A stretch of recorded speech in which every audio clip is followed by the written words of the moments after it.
Jorge es tucumano y además de ser escritor, es psicoanalista y miembro del CID Tucumán del Instituto Oscar Mazota. Ha publicado poesía en Bocanadas, En la noche éramos penumbra, La lengua del sapo, La sombra de Boris, primera edición 2017.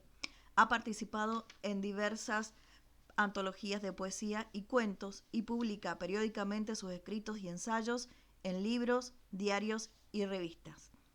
Cuenta además con la publicación de un libro de psicoanálisis, El odio a lo femenino y otros ensayos. Una segunda parte, ¿no?, de lo que fue Boris. Antes que nada, está bueno, diríamos, hablar un poquito de lo que es la escritura de Jorge.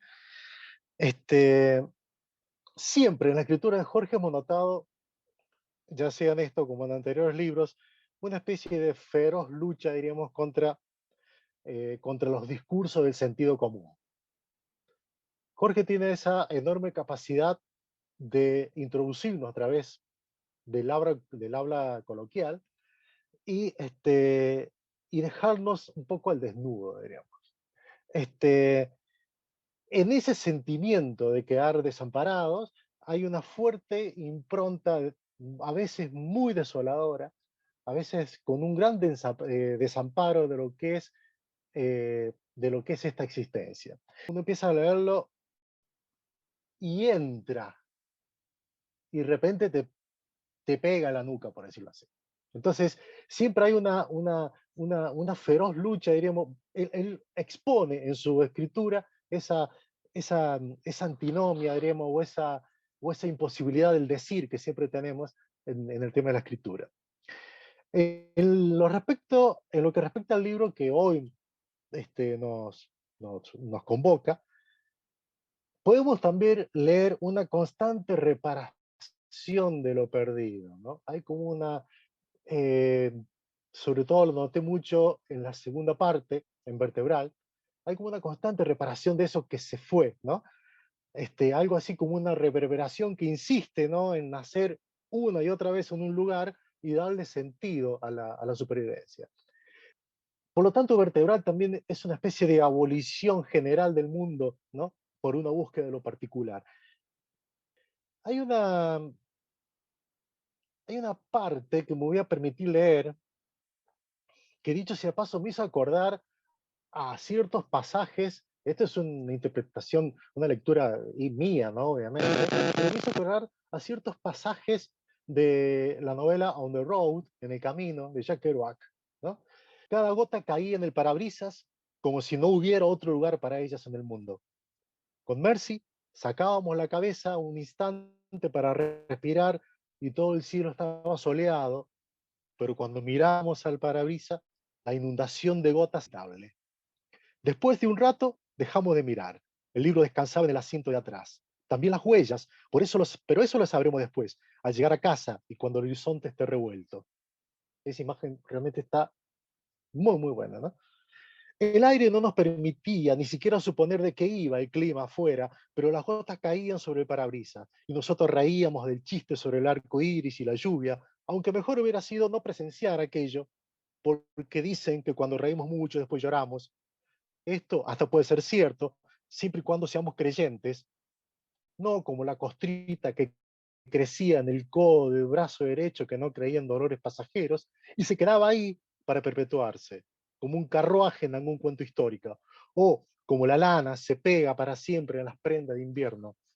Y cuando sacábamos la cabeza por la ventanilla, el sol nos pegaba en la frente y las gotas que paseaban por el parabrisas daban la impresión de que algo hubiera sido mejor llevar para comer, aunque no le gustaba que le ensucien el auto, no vaya a ser cosa que queden olores para la posteridad, como esos atardeceres que quedan atrapados en la retina, o como el dicho de que nada es como el primer novio, aunque tengas 50 años y hayas tenido 228 novios, sin contar los que te tumbaste en Tilcara o en la fiesta del Dorado.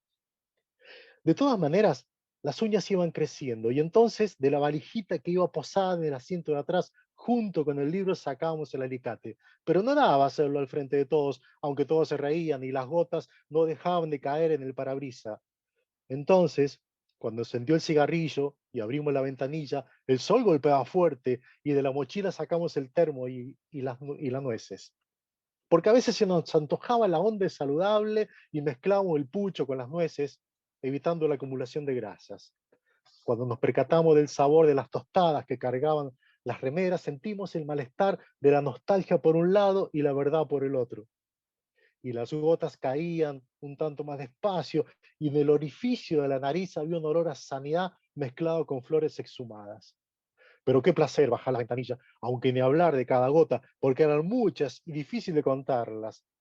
Cuando el olor ya no era ni a tostada ni a nueces, tampoco olía a arco iris, ni mucho menos a lluvia, deslizamos unas ideas acerca del purgatorio y de la velocidad en que pasa la vida, porque si es como un sueño, no le queda otra que imaginarse, o también descreerse y recrearse. Pero el olor aumentaba el ritmo de las gotas que caían sobre el parabrisas, aunque no estaba lloviendo cuando bajamos la ventanilla, y sobre el papel madera en el asiento de atrás no volase. Y habían transcurrido ya varios kilómetros cuando tropezamos con el asunto de la carne podrida del día anterior, y lo que caía en el parabrisas no eran gotas, porque cuando miramos para atrás, el conejo estaba desparramado en el pavimento. Mientras bajamos la ventanilla para respirar y tapar la culpa, porque estábamos vivos, mirando impolutos por el retrovisor. De todas maneras, al final nos convencimos de que eran gotas y de que era cuestión de bajar un poco las ventanillas de vez en cuando para seguir camino hasta casa. Esto es lo que yo decía, algo tan cotidiano. Fíjese cómo el hecho constante, ese hecho constante y ese eje central de constantemente de las gotas en el parabrisas van generando todo el clima para todo lo que sucede adentro.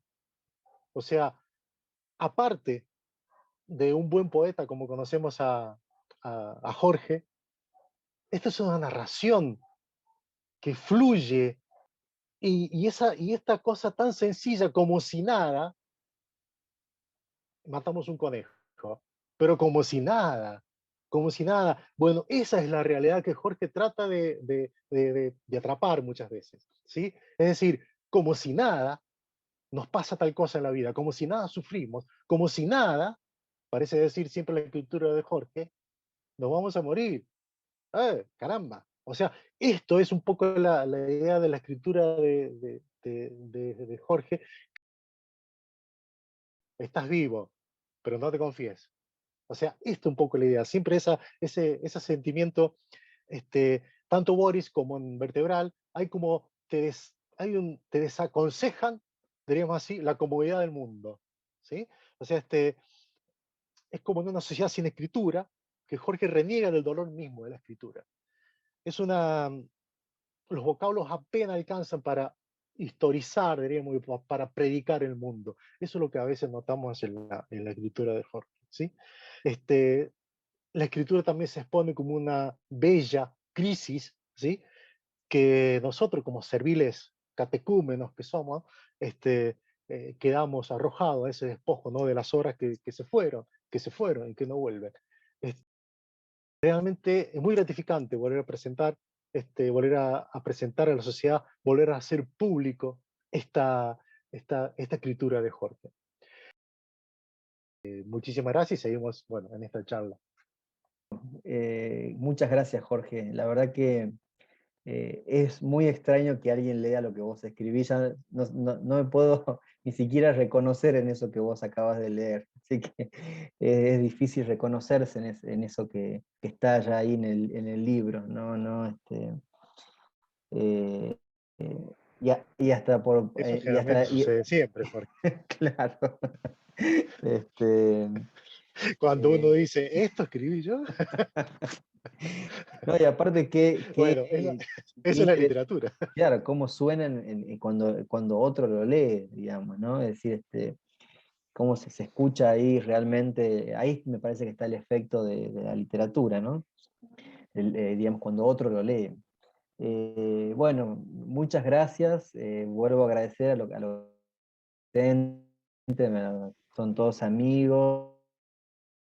Para mí es muy importante haber trabajado, y esto, digamos, me gustaría decir, con Jorge y Carolina, porque es como que entienden muy bien lo que quiero transmitir y realmente son unos correctores tremendos y con mucho respeto mejoran muchísimo el texto, es decir, son muy cuidadosos para la elaboración, digamos, del trabajo editorial y siempre yo la sensación que tuve es que lo mejoraron, pero muchísimo el texto, le dieron vuelcos, digamos, en pequeños detalles que para mí fueron decisivos para continuar, digamos, con el trabajo, ¿no?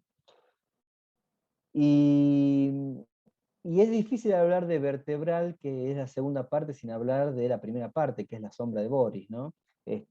Porque es una continuación y es una forma, digamos, este, de abrir un juego, ¿no? Porque no sé si será la última parte, creo que se abre el juego a que se pueda encadenar después algún tipo de escritura que siga esta misma línea, ¿no? Este, no fue un trabajo buscado, no me puse a escribir para encontrarme con esto, fue apareciendo de esta manera, me encontré con los textos y ahí pensé que podía, que entraba en la misma lógica, digamos, que La sombra de Boris, ¿no? Bueno, es un libro que tiene una particularidad, ¿no? Que, bueno, es un libro fragmentario, podríamos decir, pero para mí es una historia, no deja de ser una historia, en donde, bueno, van apareciendo fragmentos de una multiplicidad de cosas que iban apareciendo y tiene un ordenamiento numérico que no responde a una cronología, digamos, ¿no? No es un relato lineal de una historia, sino que son muchas historias dentro de una historia. En La sombra de Boris, quien habla, digamos, en primera persona, que tampoco tiene nombre, está la sombra también como personaje dentro de esta secuencia, ¿no? Como algo muy importante. No termino de reconociéndome del todo en la poesía porque siempre siento que no termino de decir o de marcar metáfora que me gustaría y nunca es la que me gusta. Vertebral, digamos, trae algo del cuerpo, de esto que decía Jorge, bueno, de que no es indiferente esta relación que hay entre la vida y la muerte, ¿no? O sea, como si nada, ¿no? Me gustó eso que dijiste, Jorge, como si nada. Yo creo que eso es una influencia de Macedonio Fernández, que tiene ese recurso permanente, digamos, ¿no? A destrozar la realidad como si nada, ¿no? De hecho, tiene un libro que se llama Cuadernos de todo, nada, de la vida, esta cosa insólita que es el creernos que somos dueños de la vida, ¿no? Bueno, que también por el psicoanálisis lo tengo también como que está siempre presente, digamos, ¿no? Como una referencia permanente, ¿no? De creer que somos dueños de la vida y de que podemos hacer con ella lo que queremos, ¿no? Y tampoco la vida es una abstracción que hace con nosotros lo que quiere. Bueno, en realidad hay una relación de tensión permanente, ¿no?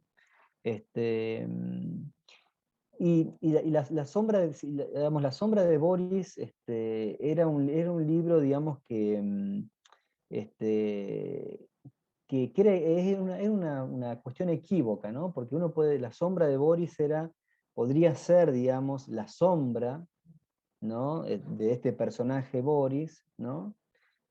O podría ser también aquello que le hace sombra a Boris, ¿no?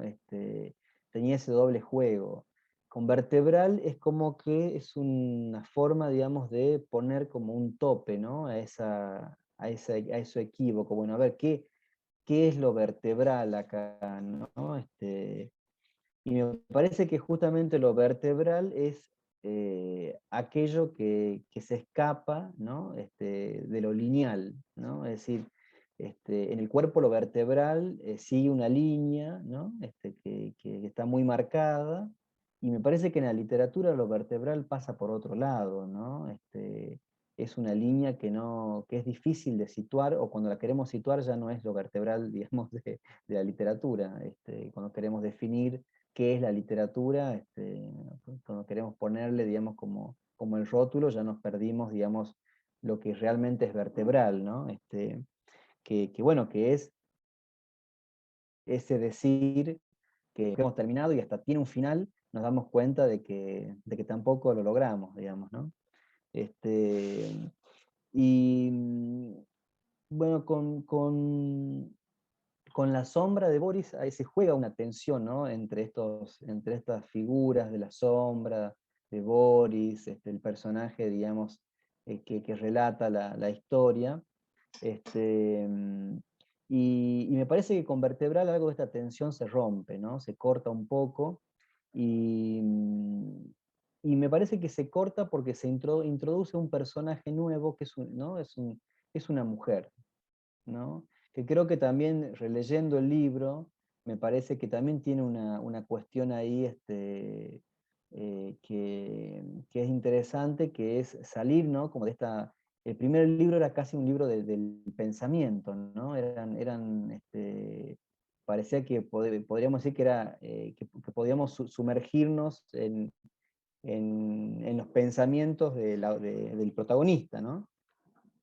Y en Vertebral me parece que aparece Mercy, digamos, como rompiendo esa tensión, ese diálogo con la sombra, y inunda un poco el texto de colores, ¿no? Y dice, bueno, yo no estoy acá para seguir lo que ustedes quieren, yo voy a hacer lo que yo quiera, digamos. Boris dirá tal cosa, porque el Vertebral tiene otra particularidad, que es que Boris habla en primera persona y se presenta, ¿no? En la sombra de Boris, Boris no aparece, ¿no? Es siempre una referencia. Acá aparece y a poco que aparece es sustituido por una mujer, ¿no? Que habla y que bueno, le entorpece, digamos, nuevamente la posibilidad de aparecer. Este, y bueno, y se juegan muchas imágenes, ¿no? Me parece que la idea del libro es poder ir haciendo confluir una serie de imágenes que tienen esta particularidad que vos destacabas muy bien, Jorge, que es digamos, esa mezcla de lo cotidiano con lo imposible de decir, ¿no? Que en lo cotidiano o sea, yo creo que eso es lo que a mí me interesa, digamos, por ahí de la transmisión de cierta ruptura con lo cotidiano, con eso que ya es pensable, que ya es ubicable, ¿no? Y tal vez al costadito haya otra realidad, ¿no? Es decir, entre el café con leche y el libro, o el noticiero, o la charla, y capaz que a un costadito hay algo que nos estamos perdiendo y que puede hacer que eso, digamos, se torne en otra cosa, ¿no? Bueno, a mí, por ejemplo, siempre me fue como un disparador de la escritura, esa escena de Cortázar cuando en Rayuela, digamos, habla del terrón de azúcar, ¿no? Es decir, se cae un terrón de azúcar y se arma un mundo ahí a partir de eso, ¿no? De una cosa tan simple como la caída, ¿no? Este, como dice Silvio, ¿cuántas veces al día merecemos la muerte? Dice Silvio. Bueno, esto es un poco parecido, digamos, ¿no? Bueno, la idea un poco del libro es eso, ¿no? Por ahí tal vez podríamos leer algunas cosas. Me gustaría por ahí, Jorge, escucharte, Carolina, que tiene el libro, escucharlos un poco. Me gustaría leer el prólogo, si les parece, de La sombra de Boris. Es un prólogo cortito que lo hace Luis Darío Salamone, que es, bueno, un psicoanalista, también escribe, es alguien, digamos, que bueno, tengo un aprecio muy grande por él. ¿Qué tipo raro es Boris? Mira fijo el reloj como para detenerlas mal, con un par de historias de vampiros la cosa se resuelve. No sé si tiene ¿Una sombra o es una sombra? De a poco vamos conociendo a Boris, no le gustan los hombres sectarios, a veces me pregunto si Boris soy yo, pero no, le gusta demasiado el vino tinto. Busca el punk en cada baldosa. Recomienda no escuchar a algunos músicos por blandos. Por momentos creemos entender qué es Boris, una figura ambivalente, algo así como un animal, pero no estamos muy seguros. Parece que fue un niño que se quedó solo, en medio de la incertidumbre, demasiado temprano. No lee el diario porque se escribe muy mal. Boris lo acompaña al protagonista de esta historia casi todo el tiempo, aunque a veces se va a dar una vuelta. Hay cosas que comparten y otras no. Boris es un gran pensador. Planea ir al espacio con un sobretodo blanco, camuflarse entre los marcianos. Por momentos dice cosas extrañas, por momentos no. Boris dice y hace las cosas que nos gustaría decir y hacer. Lo encontré una noche de verano en Buenos Aires. Volví a verlo en el invierno del fin del mundo. Ni siquiera estoy seguro de dónde vive. Quizás algún día lleguen a conocerlo, vale la pena. No son muchas las personas interesantes que se nos cruzan en el camino. Tipo raro, Boris. ¿Pueden creer que lo estoy viendo en mi taza de chocolate? Quizás una noche lo encuentres en tu biblioteca. Te recitará poemas y contará anécdotas y recordará que estamos ciegos para ver la belleza que reina en nosotros. Quizás Boris se convierta por unos instantes en tu sombra y no te sientas tan solo. ¿Cómo lo reconocerán? A veces apenas te murmura, a veces llega bajo la forma de una tormenta. Y, lo he leído en un libro extraño, las tormentas siempre nos alcanzan. Bueno, ese es el prólogo que me parece muy bello, muy poético también, de Luis Alamone. Este, y Vertebral me parece que, digamos, que va como retomando ciertos puntos de la sombra de Boris, pero no es una continuación tal cual, ¿no? Me parece que de alguna manera se modifica ese circuito a partir de la presencia de Boris, ¿no? Ahí ya genera, la presencia de Boris genera una primera ausencia, este, y después la aparición de Mercy modifica completamente, digamos, la estructura, digamos, de la historia, ¿no?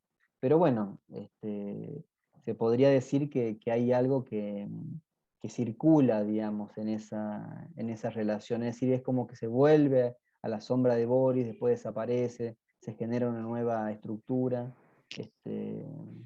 Bueno, eso. Recién dijiste algo que yo creo que es cierto, diríamos. Creo que siempre uno está escribiendo el mismo libro, ¿no? O sea, eh, hay tópicos que vuelven a retomarse y vuelven a aparecer otra vez, ya sea tanto en Boris, ¿no? Como ahora, como en La sombra de Boris. Y son tópicos que aparecen siempre. Algunos escritores dicen esto, ¿no? O sea, que uno siempre al final escribe siempre el mismo libro, ¿no? Y que es una constante búsqueda, en definitiva. En definitiva, una constante búsqueda. El arte, en definitiva, es una búsqueda de sentido, ¿no? Vos estás relacionado con el psicoanálisis, de los cuales la literatura, diríamos, está muy relacionada también con el psicoanálisis. Yo te lo repetir, si bien, por hace un rato decía Jorge que Boris era como un libro fragmentario, ¿cierto? Sí. Este, y diríamos así, yo he notado en este último proceso de escritura tuyo, ¿no? Más que todo en Vertebral, es como que nosotros te consideramos más, diríamos así, un poeta y de repente hemos tenido prosas espléndidas en La sombra de Boris, en Vertebral, ¿sí? Yo cité el caso, por ejemplo, de la segunda parte, de la segunda prosa de Mercy, como un ejemplo, ¿no? Pero hay muchos. Entonces, a mí me dejó realmente sorprendido, para bien, eh, esta enorme capacidad de mantener esa tensión narrativa, que no es fácil en el texto narrativo. Y para llegar, diríamos, es decir, voy a plantear algo. Una vez charlando con Andrés Rivera, eh, él me decía, vos, Jorge, dice que te ocupás la lectura, de la escritura, ¿qué haces? Me decía Andrés Rivera. Yo le dije, mira, escribo poesía, le digo, o trato de escribir poesía. Entonces Andrés Rivera me dice, no, yo no, le tengo demasiado respeto a la poesía. ¿Viste? Y fíjate esta idea pero él me decía, pero yo para escribir leo poesía. Y vos viste lo que es la prosa de Andrés Rivera, ¿no? Sin ir más lejos, es una prosa cadenciosa, rítmica, ¿no? Que te va llevando. Bueno, y yo vi ese oficio tuyo, diríamos, ya del poeta consumado, ¿sí? Del poeta que sabe decir en poco mucho, porque eso es la fuerte de la poesía, con pocas palabras decir mucho. Y eso, si lo llevas a la prosa, a esa prosa narrativa que estamos viendo, realmente has logrado realmente un libro, yo diría, muy, muy redondo, digamos, ¿no? En este caso. Por eso a mí, Vertebral me sorprendió gratamente y me dejó como diciendo, bueno, acá hay para mucho más todavía. No sé si esa es la percepción que vos tenés. Sí, a mí me parece que, digamos, donde yo más me siento tal vez identificado es más con la prosa que con la poesía, ¿no? Me parece que mi trabajo poético es bastante prosaico, digamos, ¿no? Y por ahí aparecen como algún destello, ¿no? Poético que me gusta porque es eso que vos marcabas como esa irrupción de algo que rompe con eso, ¿no? Armado, ¿no? Pero sí, yo también le tengo bastante respeto a la poesía. Creo que es el terreno por donde circulé. No sé si lo elegí tan conscientemente, digamos, ¿no? De hecho, no sé si mis libros son todavía de poesía. O sea, dicen que son de poesía, pero no sé si todavía son libros de poesía, ¿no? Hay algo ahí, algo se Bueno, en desliza. la próxima le cambiamos el género, entonces. Y no Yo- estaría mal, no estaría mal. Ahí está Miguel, quiere o hablar. A ver, sería, o sería no binario en este caso. sería no binario, sería no binario. Está bueno, está bueno. Miguel, Hola, ¿cómo le va? Buenas noches. ¿Se me escucha Hola, bien ¿qué ahí, tal? Jorge? perfecto, Sí, sí. perfecto. Bueno, más que nada, felicitaciones, amigo. Para mí es un gusto, bueno, estar participando de esta presentación, que bueno, te dije en estos días que hubiese preferido que sea presencial con un vinito de por medio, pero bueno, hay que seguir arreglándoselas Ya de nos van esta a manera, invitar, ¿no? ya nos van a invitar a Mendoza, acá los mendocinos, de Bueno, Bruma. será un placer. Eso descartado. Sí, eso descartado. Un paseo por las bodegas y listo. Bueno, no, yo quisiera simplemente subrayar un par de cuestiones que me parecen muy interesantes por lo que dijiste, Jorge Córdoba primero y después lo que dijo Jorge Rivadeneira, porque dijiste algo que es clave. O sea, en mi lugar yo soy practicante de psicoanálisis, ¿no? Y un aficionado a la lectura y bueno, y estoy escuchando lo que estaba planteando recién Jorge en relación a lo de vertebral, y son hacia ahí hacia donde quería ir, ¿no? Por un lado, vos, Jorge Córdoba, planteaste algo que es muy importante en relación a esa característica de escritura de Jorge que es ir más allá del sentido. Y me parece que eso es algo que al mismo tiempo se transforma en una enorme virtud para un analista, porque nosotros partimos casi del axioma freudiano de que los artistas nos llevan la delantera, y efectivamente es así, y me parece que en este contexto actual de tanta, de estar tan abrumados por el sentido, la capacidad, digamos, de escribir al mismo tiempo, me parece que eso es algo que pueden producir puntos de encuentros para Jorge como en tanto analista y en tanto escritor, esta posibilidad de leer, de escribir y de escuchar más allá del sentido, ¿no? Pues el psicoanálisis no se lleva nada bien con el sentido común, y eso me ha parecido, te lo escuché y me pareció importante subrayarlo. Creo que eso es una riqueza, y cuando se lo leas, Jorge, te queda eso, ¿no? Efectivamente, cómo juega con esa cuestión. Y después, Jorge Rivadeneira, lo que dijiste de vertebral me ha parecido estupendo, digamos. Es decir, cómo hiciste algo, o sea, transformaste en escritura la emergencia de un real. Es decir, perdón si me pongo un poquito lacanés, pero se produce la emergencia de un real y en un momento complicado hablaste de intervenciones quirúrgicas y empezó a surgir algo de eso, ¿no? Es decir, hiciste de la escritura un modo de tratamiento de algo que a nivel singular estaba produciendo en vos conmoción, ¿no? Entonces me ha parecido interesante, eh, siempre es un debate, yo creo que hay un punto de cuestionamiento, al menos de mi lado, este otro axioma de que el arte siempre salva. No creo que siempre sea así, hay muchos artistas que no les fue muy bien con eso, pero me pareció interesante cómo lo has presentado, es decir, el marco en el cual algo del libro surge desde una cuestión muy precisa y muy singular y que de un modo muy inteligente no solo localizaste, sino tuviste la generosidad de poder transmitirlo para quienes estamos escuchando. Así que, bueno, reitero las felicitaciones, Jorge, y bueno, y a la gente de la editorial, por supuesto, por la posibilidad de permitirnos participar, aunque sea en este caso de modo virtual. Bueno, che, muchas gracias, Miguel. Está muy bueno lo que decís Gracias, Miguel. y tiene que ver, a ver, creo que acá hay una cuestión fundamental para mí, esto que decía Jorge, como, también como cierta modificación en la escritura, que él decía para mejor, ¿no? Es decir, hay algo ahí que hubo movimiento, y para mí, digamos, no está separado de mi relación al psicoanálisis, digamos, ¿no?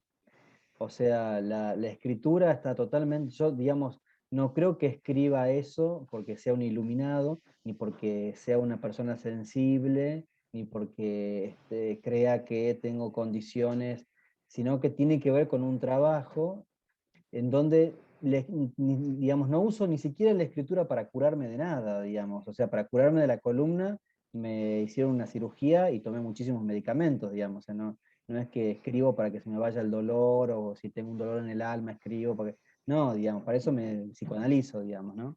Pero sí creo que si uno toma ciertos elementos de la vida y las puede volcar a ese lugar de producir otro sentido, creo que el extraer eso ya es suficiente, digamos, ¿no? No, por supuesto que no es para calmar el dolor de nada, aunque indirectamente algo se calma, digamos, ¿no? Alguna pacificación de otras cosas hay, digamos, a partir de la escritura, ¿no? Pero no creo que sea causa-efecto, ¿no? Como vos lo decías, no tiene que ver directamente con eso.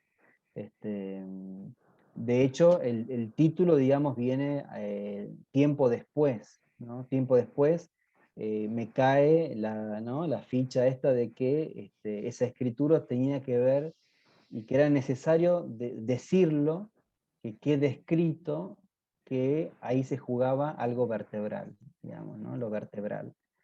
Y que de alguna manera es la escritura, ¿no? Y esta escritura que tiene estos vaivenes, digamos, este ritmo, como decía Jorge hace un rato también.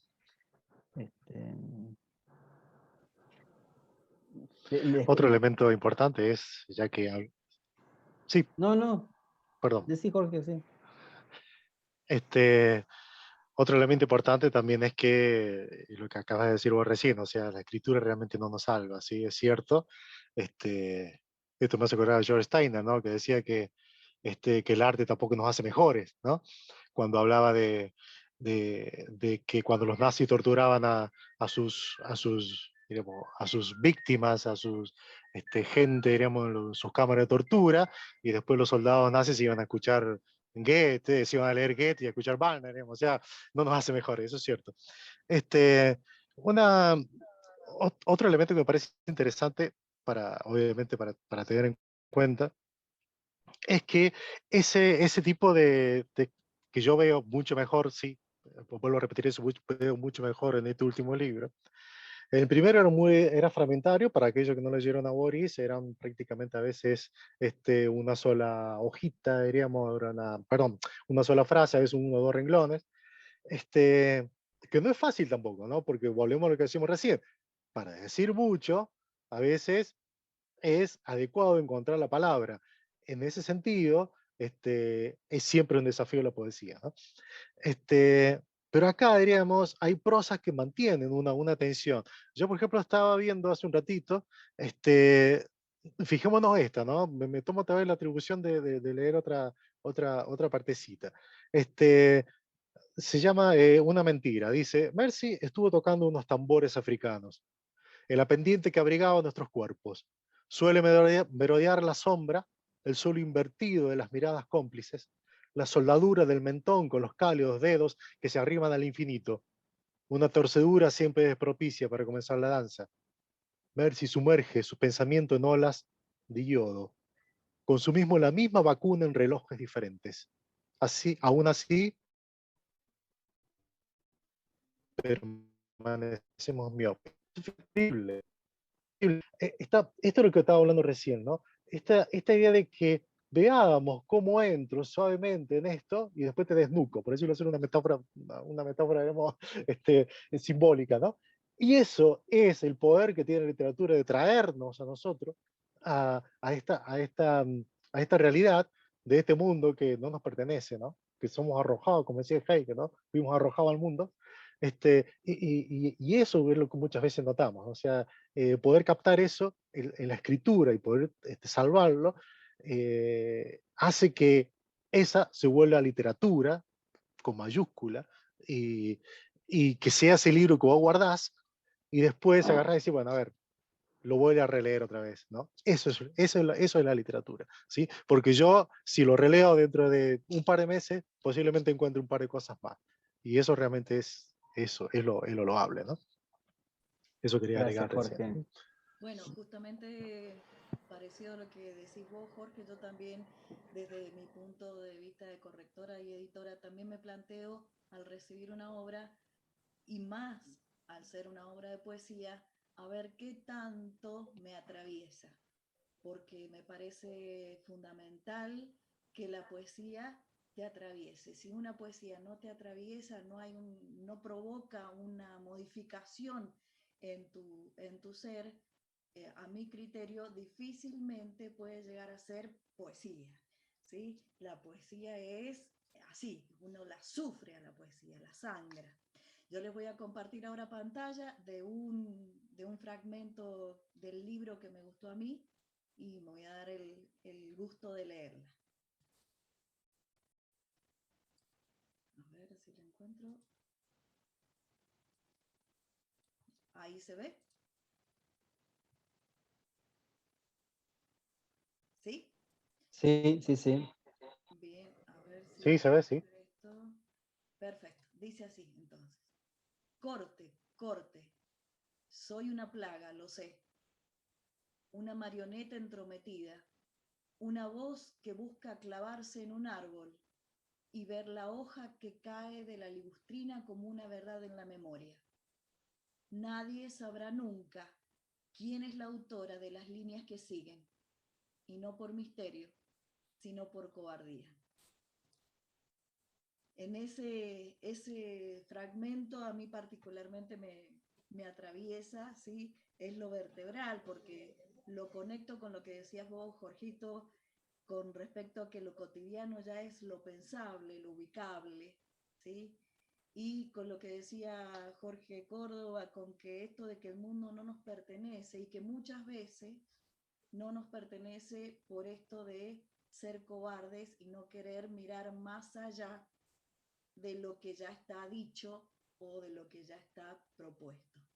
Así que yo también disfruté muchísimo tu libro, Jorge. Agradezco realmente cuando tocan autores como vos, agradezco este trabajo porque si bien la literatura no salva, provoca muchas alegrías. Así que muchísimas gracias con eso, Jorgito.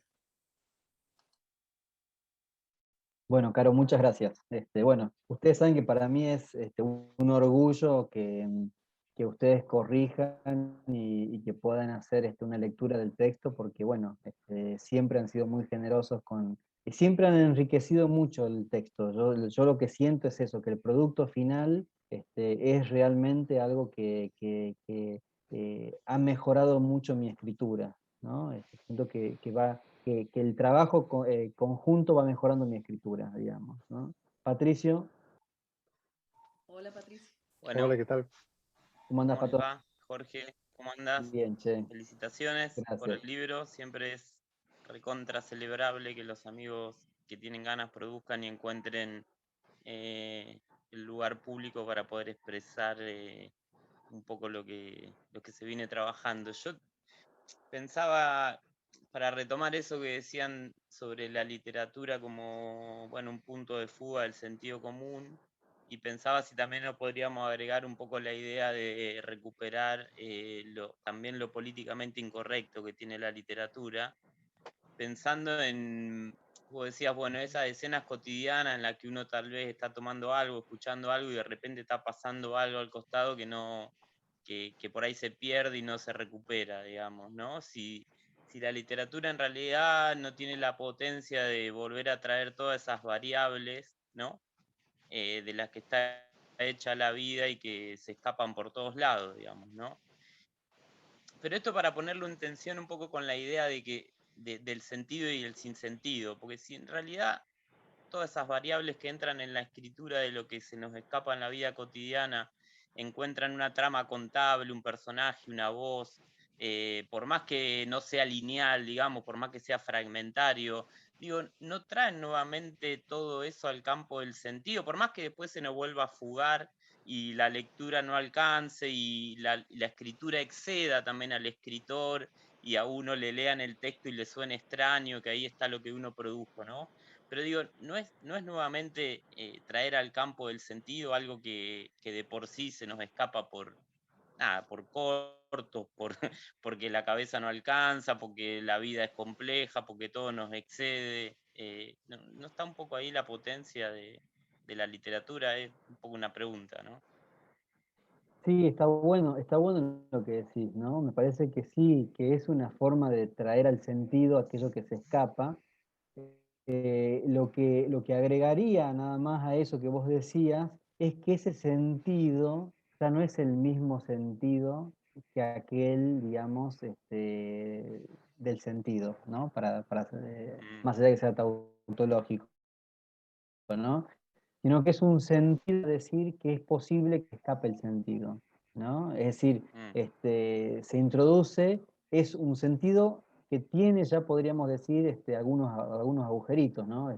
Son sentidos más como con formas de colador, ¿no? No tanto con consistencias de la realidad, ¿no? Sino que vienen a traer un sentido donde uno puede escaparse, ¿no? Me parece que la literatura lo que nos capta es eso, ¿no? Que son sentidos traídos, pero que al mismo tiempo nos permiten como perdernos nuevamente, ¿no?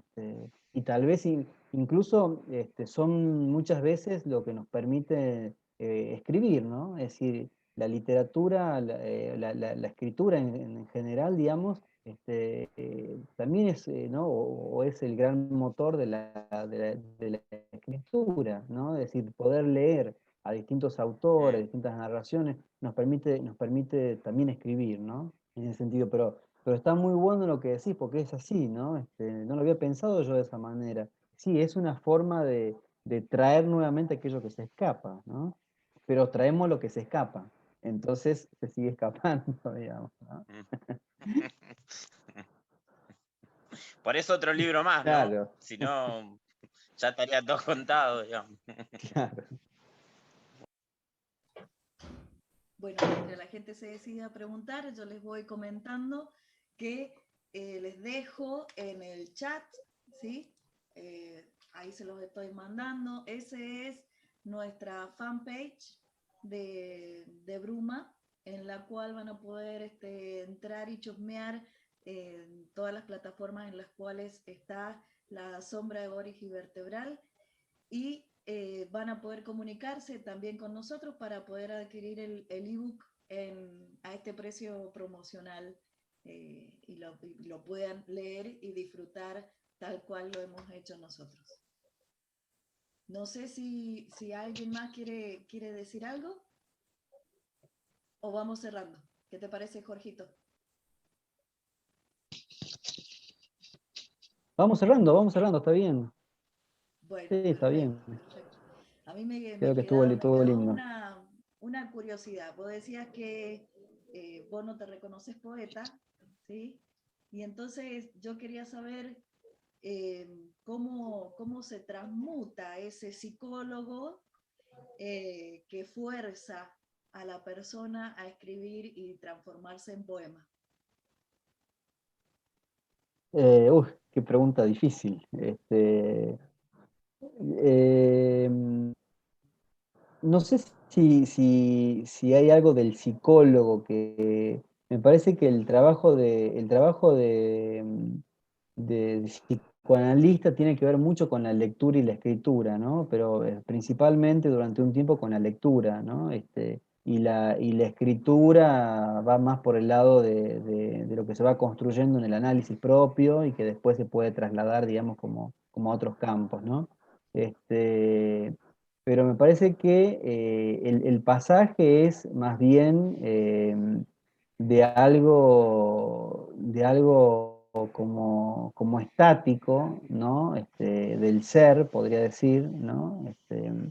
Que pasa al campo de la escritura con un movimiento. Yo siento que ahí me muevo bastante bien, ¿no? O que es un lugar donde me gusta moverme. Hay gente que le gusta bailar, bueno, a mí también me gusta un poco bailar, pero no es como que ahí uno puede encontrar distintos lugares donde se puede mover, ¿no?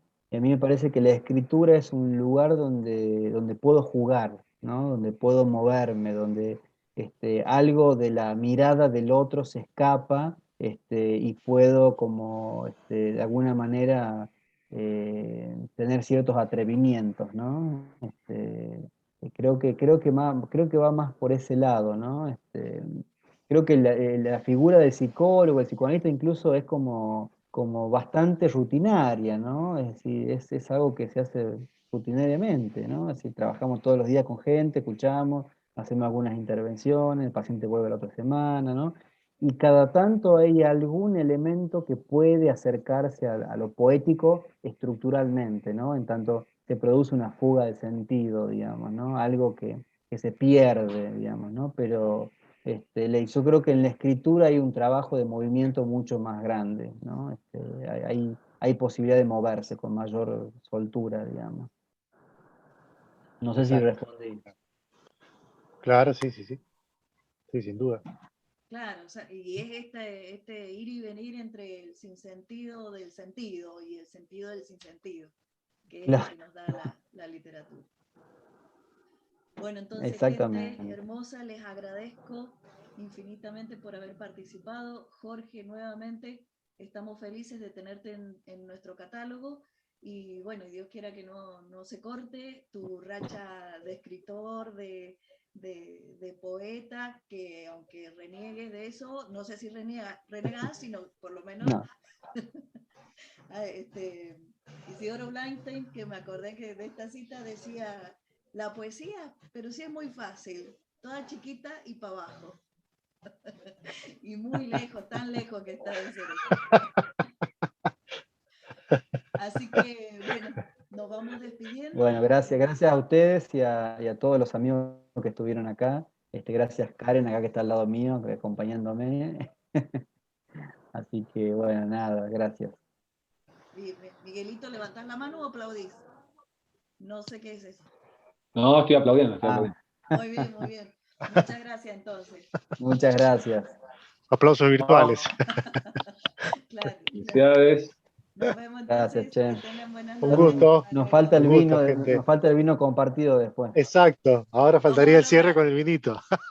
Lo vamos a lograr, lo vamos a lograr. Bueno, muchas Bueno, gracias a todos. Entonces, ya pasaste cerca por acá, Jorgito. Ya. Pasaste de Tierra del Fuego a Tucumán. Tenía que haber hecho una escala Y acá. estuve en San Luis unos días, podría haber pasado por ahí, pero bueno. Nosotros vamos a ir a San pero hubiera Luis avisado, también. claro. Bueno, La próxima vamos para allá la directamente. próxima. Sin duda, sin duda. Bueno, Un gusto. gracias. Gusto para Bueno, muy bien. Muchas un gusto. gracias. Gracias a todos. Muchas gracias. Chau, chau. Hasta Gracias a luego. todos. Gracias.